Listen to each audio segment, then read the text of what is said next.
Notre Dame fans, welcome to another edition of the Irish Breakdown YouTube podcast. We are here today to have a little debate. Vince and I, it's Vince D'Addario, that'd be to my left, your right. I'm Brian Driscoll. I'm the publisher at irishbreakdown.com. Vince is our football analyst, and we were kind of discussing something off the air that we thought, hey, let's talk about that on air. And that is looking at the veteran receivers and the guys coming back, Avery Davis, Kevin Austin, Braden Lenzy, Lawrence Keys, Joe Wilkins, that whole group, kind of thinking about who's stepping up as a veteran is most important to Notre Dame's offense really having success this year. And it created an interesting debate because it could go in so many different directions. It's, Avery Davis stepping up as a leader. It's, Joe Wilkins providing depth. There's all types of different ways. And at the end, Vince and I came down on opposite ends of this. And so we're going to discuss this a little bit and kind of go with and debate it. So it really is down to which veteran, which means junior, senior, rising junior, senior. So Jordan Johnson's not part of this conversation. Xavier Watts is not part of this conversation. And the incoming freshmen are not part of this conversation. Which veterans' emergence this season, meaning, kind of finally tapping into that full potential of that player, is most important to the offense being successful in 2021. So, Vince, I actually thought you were going to give a different answer. So, really? Yes, I did. I thought we were going to agree on this, and we didn't. So why don't you kick things off by explaining who you think's breakout, not necessarily breakout, but just kind of whose emergence, tapping into their full potential at receiver of the veterans, is most important to Notre Dame really becoming a great offense in 2021. Well, and a lot of this hinges on the way Notre Dame runs their offense, the philosophy, if there's all of that. I guess we kind of have, like, if we're in a courtroom, all that is stipulated, like that's happened. And of course, injuries as well. And really, so for the guy that I chose, injuries are a huge part of this conversation. I chose Braden Lenzy. And the reason being is because I feel like, I feel like his ability to stretch the field is unlike anybody else on this roster at the present. And I don't know that Braden Lenzy is really an every down receiver just because of his injury history and things of that nature. But he doesn't have to be. He doesn't have to be impactful on this offense. He doesn't have to run every route that's in the book. And, just because he runs deep doesn't mean you have to throw it to him every time either. Stretching the field means he's a threat to stretch the field. That's all he has to be. Now, you have to complete some of those to turn him into a threat, obviously. But it doesn't have to be every time he's on the field, he's going deep. This isn't, Pop Warner, where that's clearly the case all the time. So I believe that he has a skill set that I don't think anybody else really on the roster at this point has. And so, you've got other guys that I think can do each other's job, maybe not as well, but they can do each other's skill set. Nobody has the skill set of Braden Lenzy. They just don't. And I think you need that threat of stretching the field in order to really bring this offense to its fullest potential. You know what I mean? Like, if you don't have that threat, now you've got defenses just doing different things to you. They can pack the box. They can go one-on-one. They don't have to have a safety over the top of Braden Lenzy. They can move that safety over on top of Jordan Johnson or Austin or, whoever. And, pick your poison there, right? If you have that deep threat, now you've got two guys on one pretty much every time he's in the game. So that means you've got single coverage on the other side or in the slot or on your tight ends or on the back coming out of the backfield, whatever the case may be. You've taken a guy out of play on that. So I think Braden Lenzy is super important. And I realize that some fans maybe forgotten about Braden Lenzy at this point. I mean, he's had injuries, he's had hamstrings, and you'll have hamstrings with guys like that. As far as we know, he's healthy. He'll be healthy in the spring. Hopefully he'll be healthy going into fall.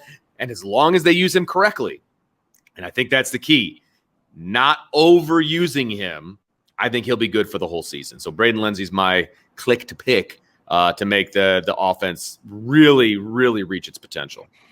Well, one thing about this debate is we've actually seen Braden Lenzy do what you're talking about. Yes, we and have. we saw that back in 2019. He was a guy that averaged about 20 yards a touch every time he touched the ball. Pretty good. Yeah, and it was funny. It wasn't just catches. He had over 10 carries for over 200 yards. Yep. So, he had the reverse against USC that went for 50 yards. He had a 60-yard jet sweep for a touchdown against Boston College. So it wasn't just and then he had the post route against Navy, caught a deep ball from Phil Jerkovic against New Mexico, and then, of course, had a look screen that he caught from Brendan Clark and turned into a touchdown in that same game against New Mexico. So that is the one interesting thing is we've seen what Braden Lenzy can do, and that's kind of what was so frustrating this year is because you're like, man, that element would have been really nice to have on this team. And so I do agree that Braden Lenzy could have a big impact if he plays to his potential. My pushback on Braden Lenzy before I talk about my pick, who's Kevin Austin, is what Braden Lenzy hasn't shown to me is the ability to win at the line of scrimmage against top corners. And that's kind of my big concern there with him. And I get that. And let me rebut that real quick. I don't know when he's on the field, I don't know that he's going to garner number one corner attention because I don't know that he's going to be Notre Dame's number one receiver. Yeah, but see, that the thing that there's two ways to look at that. Number one is when you play the best teams, and again, we're talking about Notre Dame needing to learn how to beat Clemson and Alabama and Ohio State, right? There's years where Ohio State, Alabama, and Clemson have two number one corners. Fair enough. So for example, 2018, that AJ Terrell, who's a first-round pick on one side, and Trayvon Mullen, who's a starter in the NFL, I think was a third-round pick on the other side. You're going to get dudes on both sides. True. And so the other part of it is there's a thought that look, we can just put Patrick Surtain on him, right? And then we'll work on doubling Kevin Austin with our other corner and a safety, right? So there's different ways that you can look at it. But if a guy has not proven that he can beat top corners off the line, that limits a little bit what you can do. And perhaps that was just him not being healthy this year. That was the result of that. But the other part of it is, I think he is a potentially great weapon. I think Xavier Watts can do some of the things that Braden Lenzy can do, and maybe not so much a pure speed guy, but especially when it comes to the reverses, the jets, the quick game, the screens. I think Xavier Watts can be a big play threat. I'm also not someone who believes that speed is the only way to be a legitimate deep threat. And that's why I went with Kevin Austin. What's one of the reasons I went with Kevin Austin? And I pointed this out in a recent show I did with Ryan Roberts. We were talking about the NFL draft. Since 2007, only 4 Notre Dame receivers have had at least 40 catches in a season and have averaged over 17 yards a catch. Golden Tate and Michael Floyd both did it in 2008. Will Fuller did it in 2015, and Javon McKinley did it in 2020. So, I don't think anyone could accuse Javon McKinley of being a speed demon, but yet he averaged over 20 yards a catch against Florida State. He averaged over 20 yards a catch against Clemson, and he averaged over 20 yards a catch against North Carolina.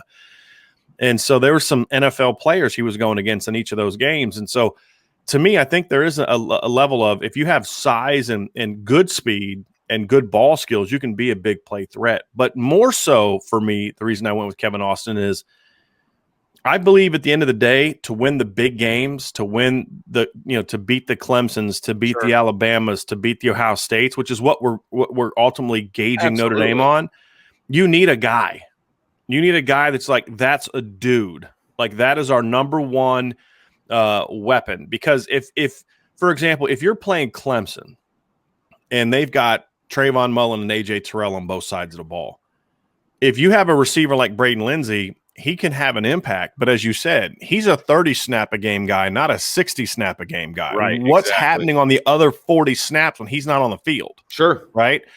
And this was kind of a debate that I used to have with Tim O'Malley. And it's one of my more fun debates that we have is, why I thought Michael Floyd was a more impactful college player compared to Golden Tate is even though Golden Tate was a phenomenal pass catching weapon, he basically didn't do anything when he wasn't getting the ball. He would just kind of jog off the line. Where Michael Floyd was dominating as a run blocker. He was running his routes. You had to double team him all the time.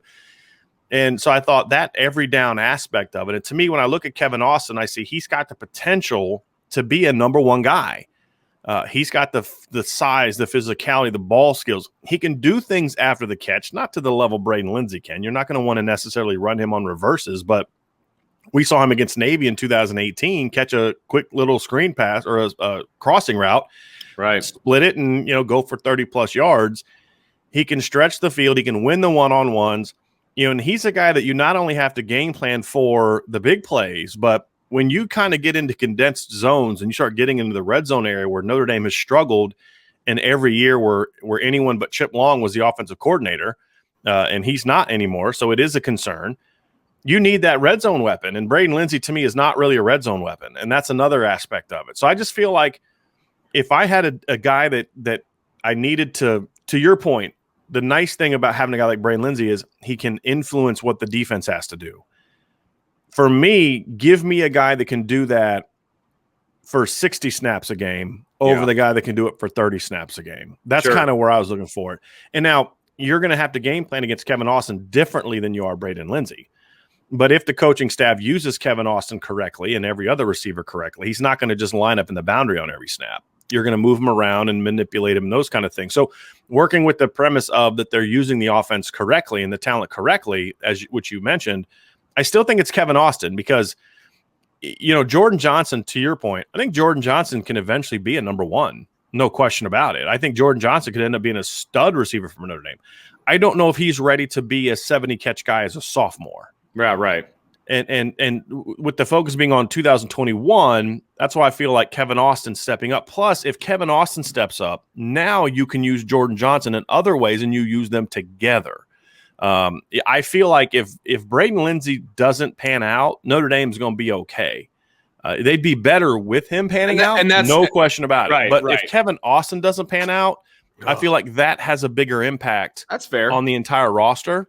No, that's fair. I get that, and I think that well, ideally we want both of them to pan out, and that's what I was going to end it with. That would be the ideal situation, right? But I agree with you. I think if they lost Austin to injury again or whatever, that's going to set the whole core back more than if they lost Lenzy because they did all last year without both of them really.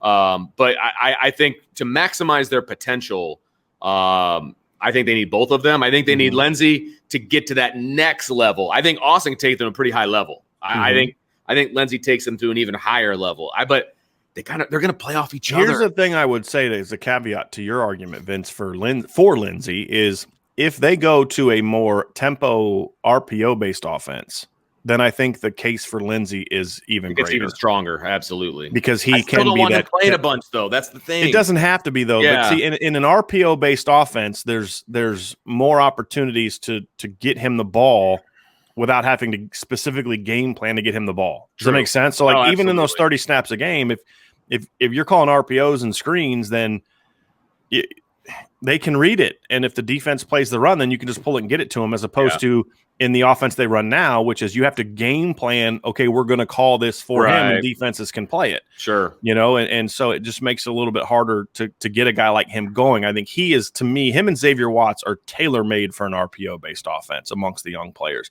Where Kevin Austin, to me, I'm kind of working with the assumption on Kevin Austin that they're going to just kind of stick with the traditional offense. Agreed. And so now here's the caveat, Vince. If both of them step up for Notre Dame this year, then Notre Dame's going to have a chance to have a very good offense. And that, at the end of the day, is what we would both want to happen. So that is our little debate for today. We're going to try to come up with more of these. And if you have ideas for different things you'd like to see us discuss or debate, let us know in the comments section. Let us know on our Facebook page, the Irish Breakdown fan page, or hit us up on Twitter. But make sure you subscribe to our YouTube channel. Make sure you hit that notification button on our YouTube channel. Subscribe to our podcast. And as always, check out irishbreakdown.com. So for Vince D'Addario, he's over that way. Yeah, baby. I'm Brian Driscoll. We will talk to you again soon. And don't forget, we are having a live Irish Breakdown mailbag on tomorrow, Friday afternoon, 1 o'clock Eastern. Be there, check it out, be ready to ask your questions, and we'll engage with you then.